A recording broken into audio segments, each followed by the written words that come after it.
Bab 680. Bunuh atau berdamai. Melihat ekspresi Minaruo, Sanderye tiba-tiba penasaran, Kak Ruo mengenalnya. Minaruo mengangguk. Sanderye buru-buru bertanya, siapa dia? Dia pun cukup penasaran dengan identitas wanita di peti mati tersebut. Minaruo menoleh untuk melihat ke arah Sanderye, sedikit terkejut, kamu tidak mengenalnya. Sanderye menggelengkan kepalanya, saat aku bertemu dengannya, dia tidak memiliki ingatan. Tidak ada ingatan. Minaruo mengerutkan kening. Sanderye mengangguk, ya. Setelah itu, dia membawa Minaruo ke wanita berpakaian putih. Melihat Sanderye berdua, wanita berpakaian putih itu sedikit bingung. Minaruo memandang wanita di depannya, apakah kamu tidak mengenaliku? Wanita berpakaian putih itu mengerutkan kening. Dia menatap ke arah Minaruo. Minaruo berjalan ke arah wanita berpakaian putih dan tiba-tiba meletakkan tangan kanannya di bahu wanita berpakaian putih itu. Setelah sekian lama, dia melihat lebih dalam pada wanita berpakaian putih di depannya, tapi tidak berbicara. Sanderye buru-buru bertanya, Kak Ruo, apakah dia dari keluarga Sen? Minaruo menggelengkan kepalanya, dia bukan dari keluarga Sen. Seperti Kina, dia berasal dari negeri roh kuno. Sanderye tiba-tiba bingung, kalau begitu dia dan Wan. Minaruo berkata dengan suara yang dalam, aku pernah bertemu dengannya saat itu, dia benar-benar berbeda dari sekarang. Sanderye sedikit penasaran, seperti apa dia saat itu. Wanita berbaju putih itu juga menunjukkan sedikit rasa ingin tahu di matanya. Minaruo tersenyum dan berkata, sombong, amat sangat sombong. Arogan. Sanderye berkedip, amat sangat. Minaruo mengangguk, dia dan Kina berasal dari klan yang sama dan bisa dianggap sepupu. Kesombongan Kina ada di dalam hatinya, sedangkan kesombongannya ada di permukaan saat dikeluar. Orang yang bisa diakui oleh mereka berdua mungkin hanya Wan. Mereka juga mencemooh keluarga Sen. Sanderye terdiam. Dia tahu bahwa anak-anak dari keluarga terkemuka ini memiliki hati yang cukup sombong. Tentu saja, ada juga yang rendah hati, tetapi sangat jarang. Seolah memikirkan sesuatu, Sanderye tiba-tiba berkata, Tuan Pagoda, apakah aku termasuk rendah hati? Pagoda kecil terdiam. Apakah Sanderye dianggap rendah hati? Faktanya, sebagai generasi ketiga terkuat di dunia, Sanderye tidak memiliki kebiasaan menjadi seorang playboy. Harus dikatakan bahwa saat ini, dia merasa pengaruh melepaskan anak dari keluarga yang sangat baik.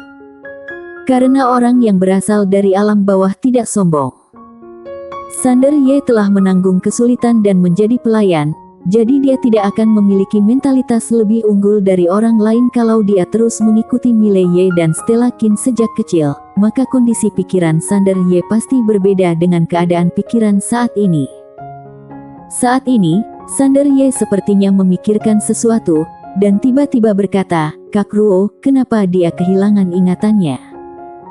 Minaruo memandang wanita berbaju putih itu, dia menyegel ingatannya sendiri. Sanderye menoleh untuk melihat wanita berbaju putih. Wanita berbaju putih itu tampak bingung, kenapa aku harus menyegel ingatanku? Minaruo tersenyum dan berkata, kamu harus menanyakan ini pada dirimu sendiri. Wanita berbaju putih menggelengkan kepalanya, saya tidak tahu. Minaruo tiba-tiba menoleh ke Sanderye, mengapa dia mengikutimu? Sanderye menceritakan keseluruhan ceritanya. Setelah Minaruo terdiam beberapa saat, dia berkata, kamu harus mengirimnya kembali ke negeri roh kuno. Sanderye sedikit mengangguk. Gadis ini tidak bisa terus mengikutinya. Salah. Minaruo berkata lagi, kalau ingatannya pulih, kalau dia mengetahui bahwa kamu pemilik pagoda ini. Sanderye berkedip, nggak sampai begitu, kan? Minaruo tersenyum dan berkata, jangan menganggap semua orang baik. Pagoda kecilmu sangat menantang surga, nilai penelitiannya jauh lebih tinggi daripada buku catatan Wan. Kalau orang luar mengetahui fungsi pagoda kecilmu yang menantang surga, terutama ini adalah jenis kekuatan dahsyat yang pasti mereka dambakan. Di hadapan Tao sejati, semua kebajikan, keadilan, dan moralitas menjadi sia-sia. Sander Ye terdiam.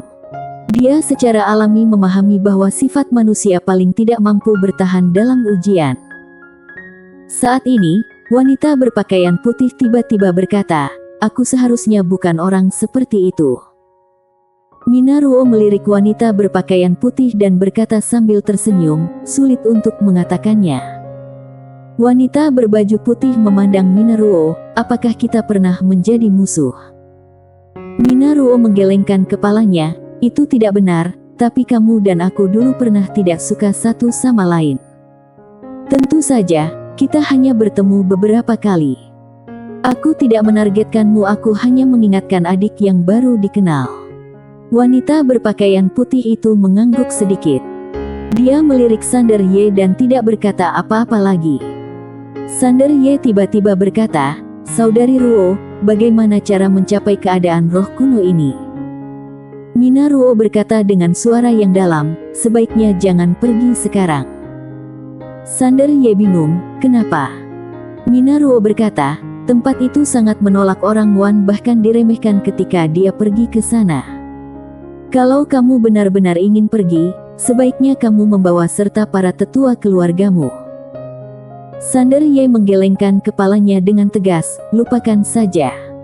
Kali ini Minaruo bingung, "Kenapa?" Sander Ye menggelengkan kepalanya dan tersenyum, "Kalau membawa tetua keluarga, sesuatu akan terjadi arogan."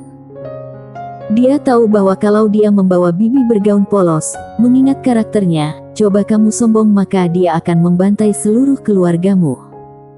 Sander Ye memandang wanita berbaju putih dan bertanya, "Siapa namanya?" Minaruo berkata, "Kuila." "Wah." Sander Ye mengangguk sedikit, "Nona Kuila, aku belum bisa pergi ke negeri roh kuno ketika aku cukup kuat. Aku akan mengirim kamu ke negeri roh kuno, bagaimana menurut kamu?" Kindai mengangguk, "Oke." Sander Ye menoleh untuk melihat ke arah Minaruo, "Sister Ruo, aku pergi." Setelah mengatakan itu, dia membawa Minaruo dan meninggalkan pagoda kecil itu. Setelah meninggalkan pagoda kecil, Sander Ye mengucapkan selamat tinggal pada Minaruo. Tentu saja, dia tidak bisa tinggal di sini selamanya. Minaruo tidak menahan Sander Ye.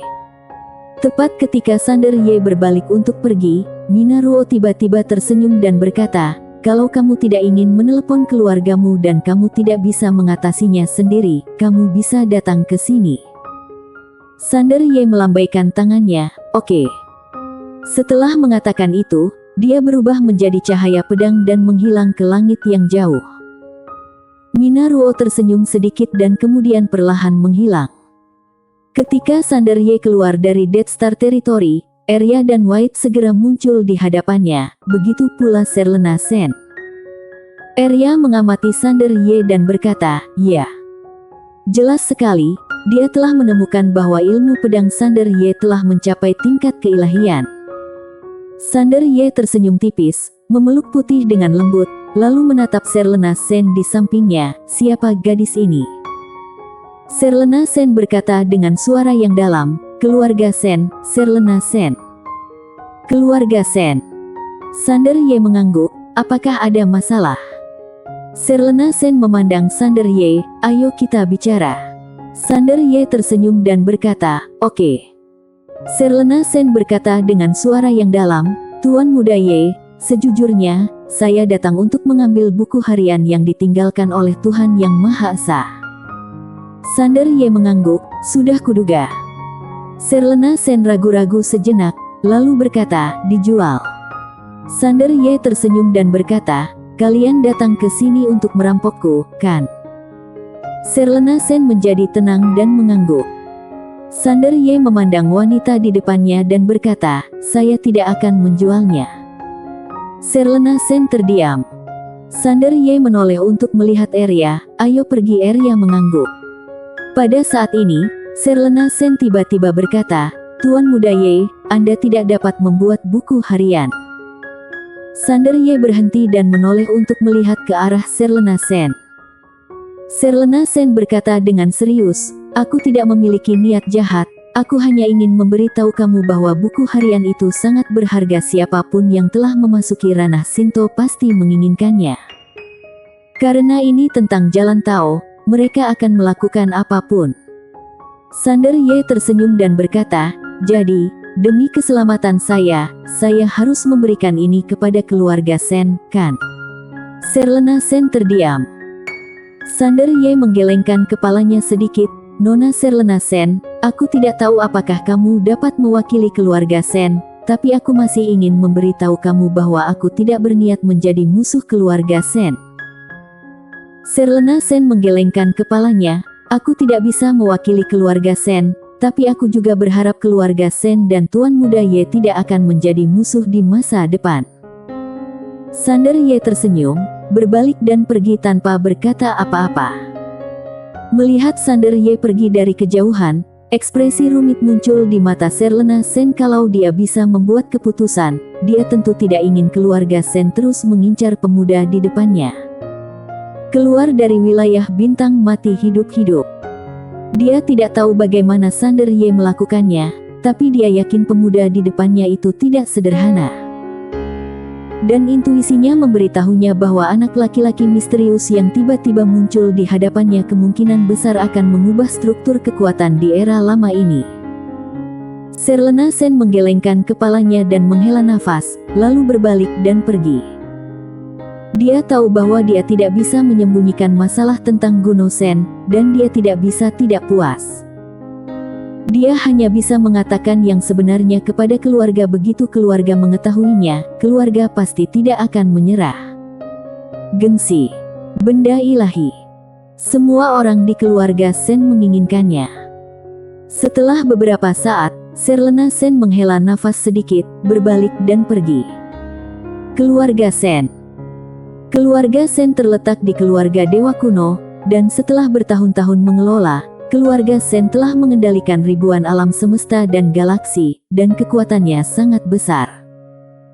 Dan ketika Serlena Sen kembali ke keluarga Sen, seluruh keluarga Sen tiba-tiba menjadi sangat marah dan marah.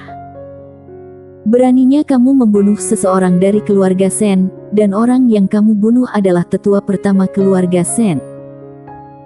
Di aula pertemuan keluarga Sen, Serlena Sen berdiri di tengah aula, dengan cahaya dan bayangan di kedua sisinya ada bayangan virtual ini, dan semua bayangan virtual ini adalah master-master dari keluarga Sen. Mayatnya tidak ada di sini, tapi berlatihlah dalam waktu dan ruang khusus. Pada saat ini, master-master dari keluarga dewa ini sangat marah. Membunuh orang-orang dari keluarga Sen secara terang-terangan menunjukkan bahwa mereka sama sekali tidak menganggap serius keluarga Sen. Merasakan kemarahan orang-orang di sekitarnya, Serlena Sen tetap diam dan tidak berkata apa-apa, karena dia tahu saat ini, dia tidak bisa berkata apa-apa. Pada saat ini, sebuah bayangan virtual tiba-tiba muncul di kursi kosong tepat di depan Serlena Sen, dan dengan munculnya bayangan virtual ini, lingkungan sekitar tiba-tiba menjadi sunyi. Orang yang datang tidak lain adalah Dewa Ki, keluarga dewa saat ini. Serlena Sen memandang Senki di depannya, membungkuk sedikit, kemudian menunggu pihak lain membuat keputusan akhir. Apakah akan menyelidiki, berdamai, atau membunuh, itu semua tergantung pria di depannya. Tentu saja dalam hatinya dia tetap berharap agar pihak keluarga dapat terus menyelidiki, terus menunggu dan melihat, lalu mengambil keputusan dengan tegas, karena dia tidak ingin menjadi musuh pemuda misterius tersebut. Kekuatan di balik pemuda misterius itu akan muncul.